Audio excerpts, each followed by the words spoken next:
Hey, how are you? Welcome to part 2 of Unit 6 AP Psych. We're going to pick off where we left off with our last little mini lesson. Continue with Jean Piaget's theory of cognitive development and his stages. Here's a good chart right here. We're talking about 4 stages. A good way to remember that is specify. SPCF. Write that down. Specify, and I make the S, P, C, and F big. A little mnemonic device to help you remember these stages, including sensory motor, pre-operational, concrete operational, and formal. Specify. All right. And the age range, birth to 2, 2 to 6, 7 to 11, 12 to adulthood. Each stage has certain phenomenon that either the child can grasp or not grasp.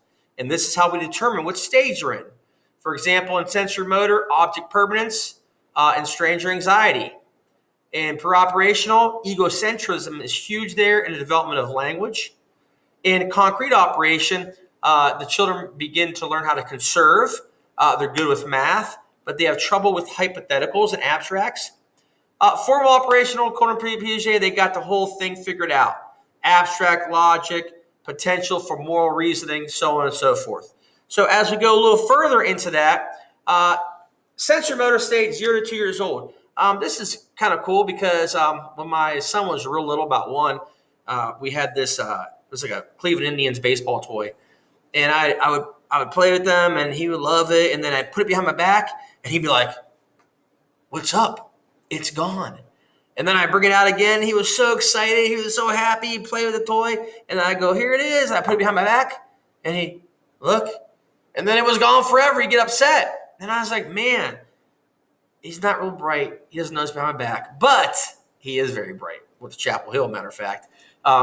He was trying to understand where it went. And at this age, Piaget theorized and tested that kids don't have what's called object permanence, the awareness that things continue to exist even when they're not perceived or seen. So if a child does not have object permanence, they are stuck in sensory motor stage still. But generally by 2 years, they start working out of it. And this video, again, shows you some of those, what I'm talking about. Pre-operational. When the child can conserve, they are entering in this stage, according to Piaget, about 2 to 6 years old. Limitations of this stage include centration. They focus on themselves. Conservation, egocentrism, theory of mind. They're very self-centered, egocentric. But the big one, it's called conservation.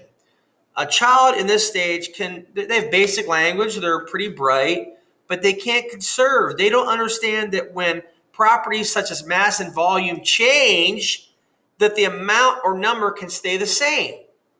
It's pretty cool. You got to check it out. All right, so examples of this are right here, egocentrism on the right and some conservation on the left. All right, some more egocentrism examples. You can read those in the notes. Autism is a disordered period of childhood is marked by deficient communication, socialization, and understanding of other states of mind. Okay, SPC, specify, concrete operation, about 7 to 11 years old. The child has a firm grip on language, mathematics, concrete concepts. However, they have trouble thinking analytically, abstractly, and hypotheticals. All right.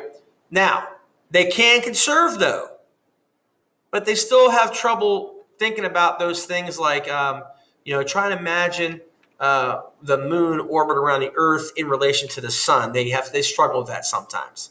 Okay. Now, when this is all taken care of, Piaget says they have entered formal operational stage from about 12 years on, and they're capable of understanding hypotheticals, abstract, and criticisms and things like that. So that is in a little brief lesson, cognitive development according to Piaget. He has some criticisms. Check them out. He mostly tested men, or boys, I should say, not as many girls. And he underestimates the capabilities of the children. If you were to show Piaget a 3-year-old with an iPad today, he'd be blown away. All right, temperament. Easy. Sorry, I got off beat there. Temperament, a child's characteristic mood and activity level. And you can see this, how a child is tempered. All right, origins of attachment, body contact, familiarity, response, parenting. Very important here. Attachment is huge in development of organisms, especially in humans. And our man here, Harry Harlow, he studied this with body contact. I'm going to play Harry Harlow's favorite song. Here we go. Here we come, walk down the street, get funniest looks from everyone we meet. People say we monkey around, but we're too busy singing. There we go. His favorite group is the Monkees because Harry Harlow did experiments with monkeys in body contact, in bonding, in imprinting, in critical periods. He studied and he basically found out that, and this is a cool little video on his studies, a rhesus monkey will prefer a cloth monkey over a wire monkey that can actually nourish it. So the power of contact comfort is super important in bonding and imprinting in humans and organisms. This one got deleted too, so I'll try and update that as well, okay? All right. So I'm going to wrap it up here in a second. My next guy, Conrad Lorenz, he studied imprinting in critical period with geese. So you got Harry Harlow and the monkeys. You got Conrad here and his geese. And they followed him around like Papa Bird. All right. He imprinted with these geese like he was their daddy or mommy. And here's some pictures of imprinting. All right. Last slide here. Responsive parenting, secure attachment, insecure attachment. This goes with the studies of Mary Ainsworth and strange situation. Stranger anxiety. They tested the attachment of children in a controlled situation. And with this strange situation, they were able to determine that children either had secure attachment or insecure attachment.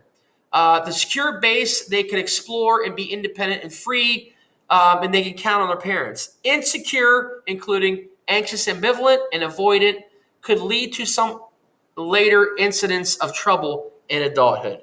So make sure you check it out. We're going to roll into part 3 shortly. Until then, Mr. Gallagher, part 2, I'm out.